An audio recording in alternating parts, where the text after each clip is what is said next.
ஓம் தாரமர் கொன்றையும் செண்பகமாலையும் சாத்தும் பிள்ளை ஊரதம் பாகத்து உமை மைந்தனே உலகேழும் பெற்ற சீரபிராமி அந்தாதி எப்போதும் என் சிந்தையுள்ளே காரமர் மேனி கணபதியே நிற்க கட்டுரையே.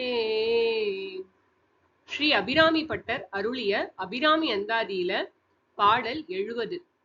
கண்களிக்கும் படி கண்டு கொண்டேன் கடம்பாடவியில் பண்களிக்கும் குரல் வீணையும் கையும் பயோதரமும் மண்களிக்கும் பச்சை வண்ணமுமாகி மதங்கற்குல பெண்களில் தோன்றிய எம்பெருமாட்டி தன் பேரழகே.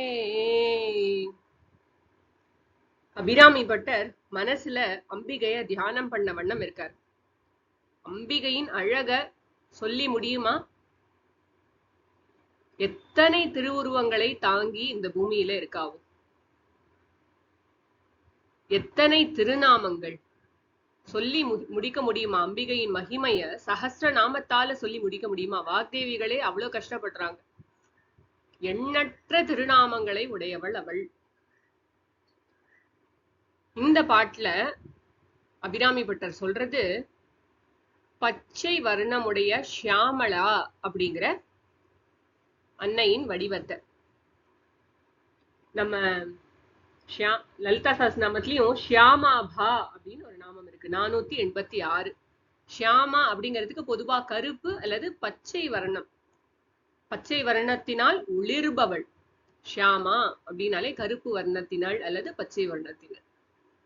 ஷியாமாபா அப்படின்னா அதனால் ஒளிரக்கூடியவள் அம்பாள். ரொம்ப அழகு. இந்த பாட்டுல சொல்றார், பண் கழிக்கும் குரல் வீணையும். எங்க? கடம்பாடவியில். கடம்பாடவின்னு எது தெரியுமா? மதுரை. கதம்ப விருட்சங்கள் நிறைய இருந்ததாங்க.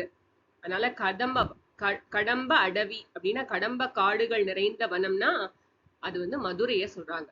கடம்பாடவியில் பண் கழிக்கும் குரல் வீணையும் அப்படின்னு சொல்லலாம். இல்லாட்டினா பண் கழிக்கும் குரல் வீணையும் கையும் அப்படின்னு படிக்கலாம். ரெண்டு மாதிரியாவும் இதுக்கு பொருள் சொல்ல முடியும். அம்பிகையோட குரல் எப்படி இருக்கு, எவ்வளவு இனிமையாக இருக்கு அப்படின்னு சொல்றாரு. கண்கள் எல்லாம் ஆனந்த கூத்தாடுறதாம் அம்பிகையின் குரலை கேட்டு. அந்த குரல் எப்படி இருக்கு? குரல் வீணைங்கிறார். வீணை போன்ற வீணை நாதம் மீட்டினா எவ்வளவு இனிமையா இருக்குமோ அப்படி இருக்கா அம்பிகையோட குரல்.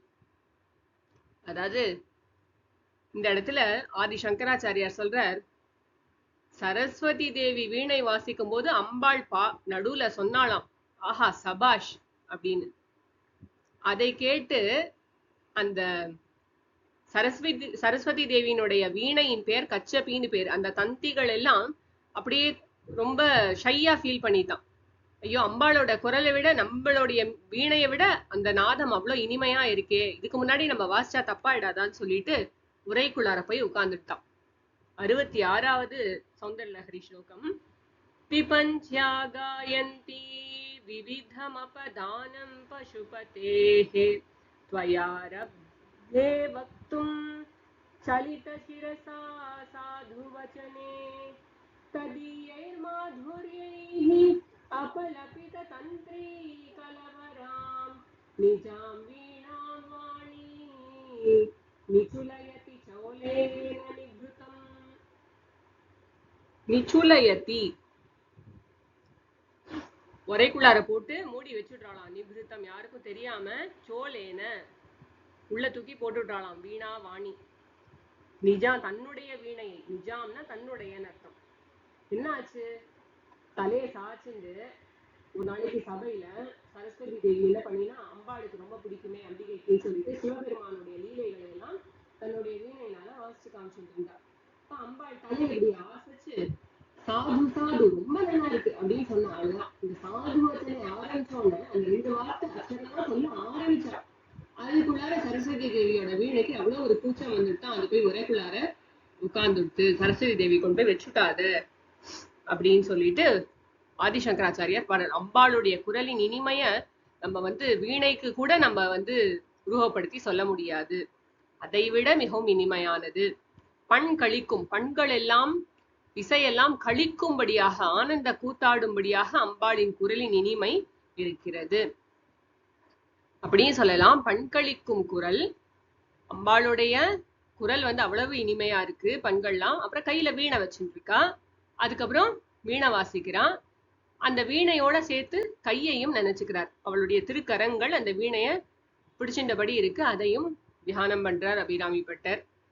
பயோதரமும் அப்படியே கீழே வர, அவளுடைய ஸ்தனங்கள், அன்னையின் ஸ்தனங்கள் கருணையினால பால் நிரம்பி ரொம்ப அப்படியே பெருசா இருக்கு.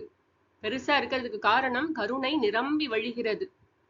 இந்த உலகத்துக்கே தாய் அல்லவா, எல்லாருக்கும் அருளை வாரி வழங்குபவள், கருணையை வாரி வழங்குபவள். அதனால அந்த அன்பின் மிகுதியினால அம்பாளினுடைய ஸ்தனங்கள் பெருசா இருக்கு. பயோதரம், பயோதரம்னா மார்பகங்கள், அம்பாளினுடைய மார்பகங்கள்.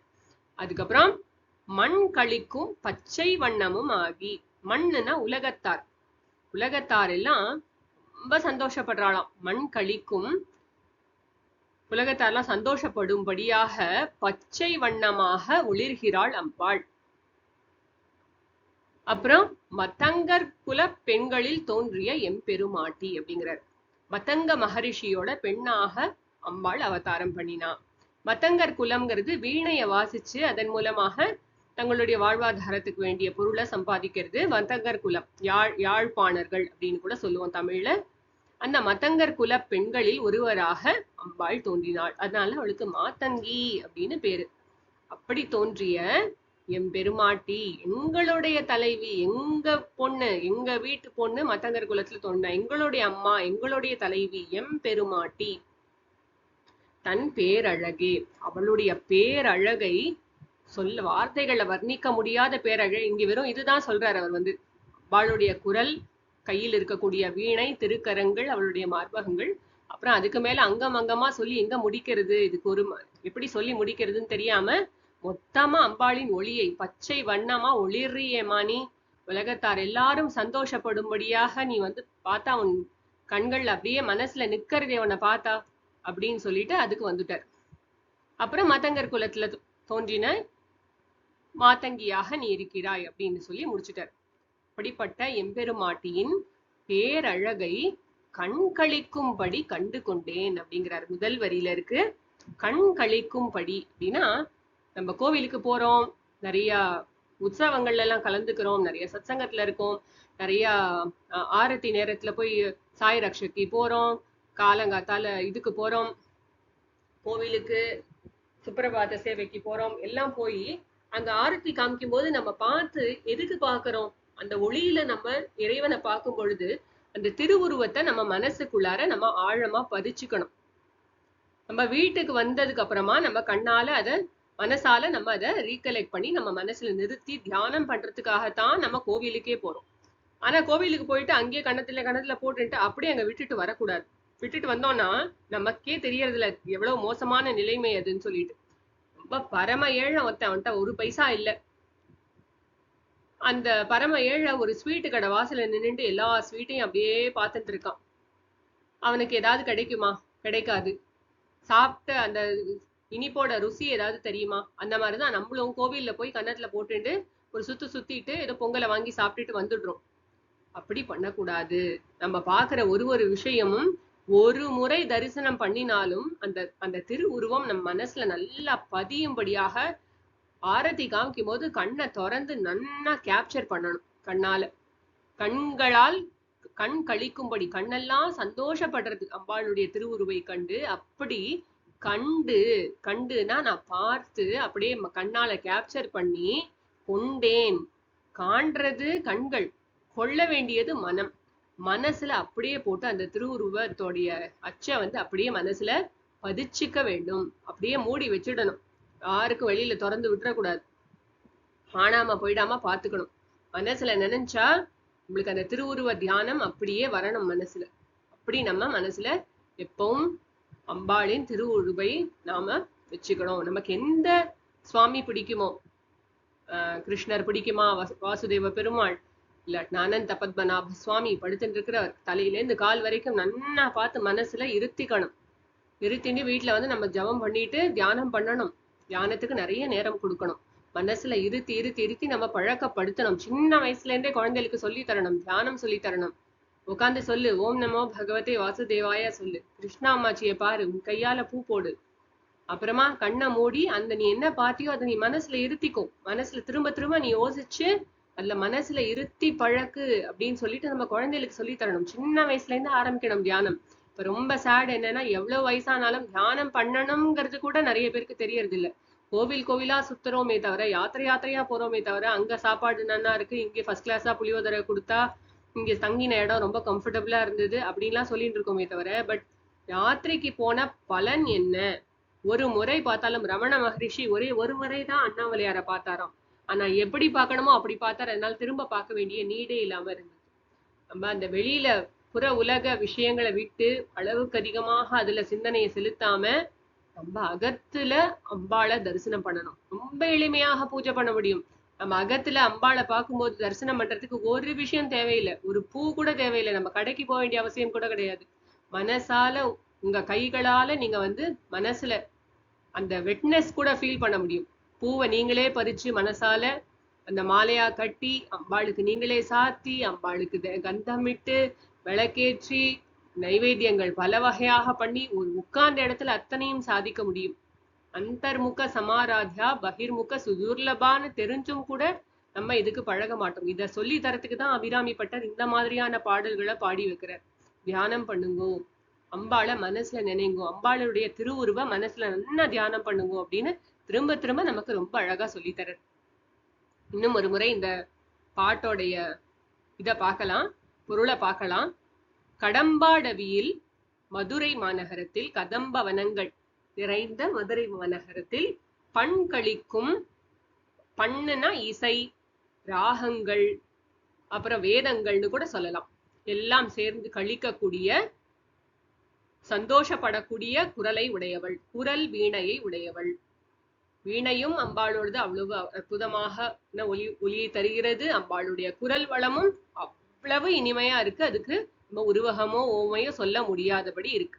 குரல் வீணைன்னு சொல்லி உருவகமா சொல்றதாகவும் எடுத்துக்கலாம். குரல் வீணையும் அம்பாளின் திருக்கரங்களும் அப்புறம் கருணை தோய்ந்து நிறைய கருணை பொங்கி வழிகின்ற அம்பாளின் ஸ்தனங்களும் அப்புறமா மண் கழிக்கும் உலகத்தார் எல்லாம் சந்தோஷப்படும்படியாக பச்சை வர்ணமாகி ஒளிர்கின்ற அந்த ஷாமளா அவள் என்ன எங்க பிறந்திருக்கா அம்பாள்? மேலும் என்ன சொல்றார்? மதங்கர் குலத்துல மாதங்கியாக தோன்றினாள் அம்பாள். பெண்களில் தோன்றிய எம்பெருமாட்டி, எங்களுடைய தலைவியாகிய அந்த சிவகாம சுந்தரி அபிராமி, அவளுடைய பேரழகை நான் கண்டு கொண்டேன். எப்படி கண்டு கொண்டேன்? கண்களிக்கும்படி கண்டு கொண்டேன். கண்டு நான் மனசுல இருத்தி கொண்டு எப்பவும் தியானம் பண்ண மாதிரி இருக்கேன். இந்த ஆனந்தத்தை புரிஞ்சுட்டா வெளி இன்பத்துக்கு ஒரு டேஸ்ட் தோணாது.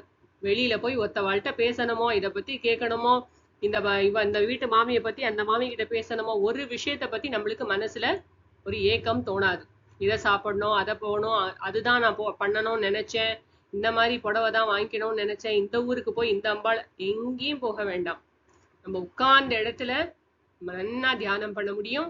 நிறைய திருக்ஷேத்திரங்களுக்குலாம் நிறைய க்ஷேத்திரங்களுக்கு போகணும், நிறைய அம்பாளை தரிசனம் பண்ணணும், நிறைய நம்ம திருத்தலங்கள்ல யாத்திரையெல்லாம் நிறைய பண்ணணும், வாஸ்தவம் தான். ஆனா அதை நினைச்சே ஏங்கி ஏங்கி நம்மளுடைய வாழ்நாளை வீணடித்து விடக்கூடாது. இதனுடைய பர்பஸ் நமக்கு புரியணும். இந்த மாதிரி க்ஷேத்திரங்களுக்கு யாத்திரைகள்லாம் நம்ம போறது எதுக்கு, கோவிலுக்கு போறது எதுக்குன்னா மனசால நம்ம அம்பாளை பார்க்க தெரியணும். காத்தால கோவிலுக்கு போயிட்டு வந்தா கூட வந்ததுக்கு அப்புறம் அரை மணி நேரம் தியானம் பண்ணி அவளை இருத்தி பழக்கணும். நம்ம மனசை நல்ல விஷயங்கள்ல வச்சு வச்சு வச்சு பழக்கணும். மனசு மகா ஃப்ரெஜைல், மகா வாலடைல். இப்படின்னு வேற ஏதோ ஒரு சினிமா பாட்டு மனசுல யாராவது ஒருத்தர் போட்டானா அப்படியே ஓடி போயிடும். அதனால நம்ம தான் அதுக்கு சத்தா நல்ல ஆகாரங்கள் உடம்புக்கு மட்டும் கொடுத்தா போதாது, மனசுக்கும் நல்ல ஆகாரமாக அம்பாளின் தியானத்தை நம்ம பழக்கி பழக்கி பழக்கி சத் விஷயங்களை கேட்க பண்ணி நம்மளுடைய இந்திரியங்களையும் மனசையும் ரொம்ப ஜாகிரதையா நம்ம கையாள பழக்கி கொள்ளணும். கண்களிக்கும்படி கண்டு கொண்டேன் கடம்பாடவியில், பண்களிக்கும் குரல் வீணையும் கையும் பயோதரமும், மண்களிக்கும் பச்சை வண்ணமுமாகி மதங்கர் குல பெண்களில் தோன்றிய எம்பெருமாட்டி தன் பேரழகே. ஓம் சர்வம் ஸ்ரீ ஜெகதம்பார்ப்பணமஸ்து.